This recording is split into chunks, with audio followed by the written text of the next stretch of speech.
बिल्कुल प्रतिमा, भारत की भूमिका इस पूरे मामले के अंदर बहुत महत्वपूर्ण इसलिए भी हो गई क्योंकि भारत ऐसी हैसियत या भारत ऐसी स्थिति रखता है जिसमें पश्चिमी देशों यानी अमेरिका, ब्रिटेन और जो पश्चिमी देश हैं उनके साथ उसके बहुत अच्छे संबंध हैं, तो साथ ही रूस के साथ भी उसके पुराने प्रगाढ़ और रणनीतिक रिश्ते हैं। तो ऐसे में भारत की भूमिका महत्वपूर्ण है। जापान के प्रधानमंत्री फुमियो किशिदा जब पिछले दिनों भारत आए थे तो उन्होंने कहा था कि भारत के प्रधानमंत्री को रूस को मनाने में या राष्ट्रपति पुतिन के साथ बातचीत करने में सक्रिय भूमिका निभाना चाहिए। इसके अलावा आप देखें कि रूस और ब्रिटेन दोनों इस समय बिल्कुल विरोधी खेमों में खड़े हुए हैं, लेकिन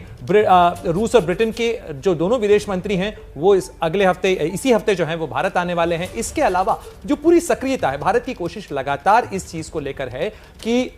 इस पूरे मामले का हल हथियारों से नहीं निकलेगा, पाबंदियों से नहीं निकलेगा, बल्कि बातचीत और कूटनीति के रास्ते से निकलेगा। और यही प्रयास भारत में हो रहा है और इसीलिए भारत की राजधानी दिल्ली में कूटनीतिक मुलाकातों, बैठकों और जो तमाम संवाद हैं उसकी सक्रियता बढ़ गई है। तो ये जो पूरी भूमिका जो है इस पूरे मामले के अंदर वो भारत की बहुत महत्वपूर्ण हो जाती है। रोमाना, बिल्कुल, तो हम ये बातचीत का सिलसिला आगे बढ़ाएंगे, लेकिन इस सब के बीच देखिए, युद्ध के बीच पुतिन ने ज़ेलेंस्की को बहुत बड़ी धमकी भी दे दी है। पुतिन कह रहे हैं कि वो ज़ेलेंस्की को बर्बाद कर देंगे। दरअसल रूसी अरबपति, कारोबारी और मध्यस्थता की कोशिश कर रहे रोमन अब्रामोविच ने पुतिन को ज़ेलेंस्की का शांति प्रस्ताव वाला खत दिया था और खत देखते ही पुतिन भड़क गए। पुतिन ने रोमन से कहा, जाकर कह दीजिए मैं उन्हें बर्बाद कर दूंगा, ज़ेलेंस्की को मैं बर्बाद कर दूंगा। तो खत जो था शांति वाला, उसी को देखकर भड़क गए हैं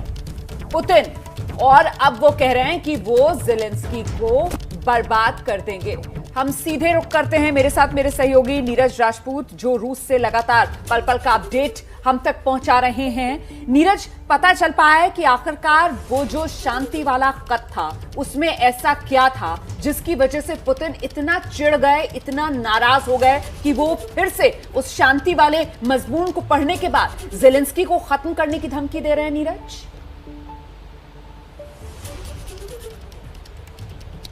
बिल्कुल रोमाना, ये जो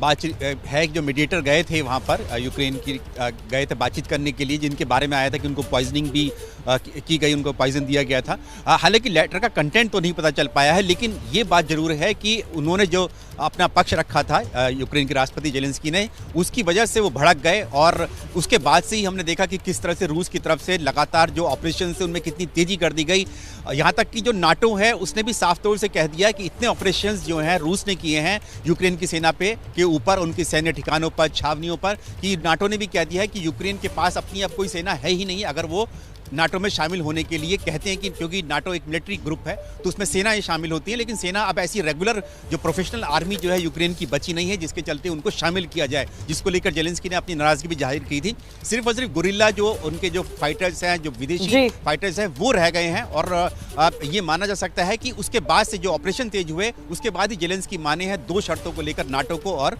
दोनबास को लेकर। जी नीरज, आप हमारे साथ बने रहिए।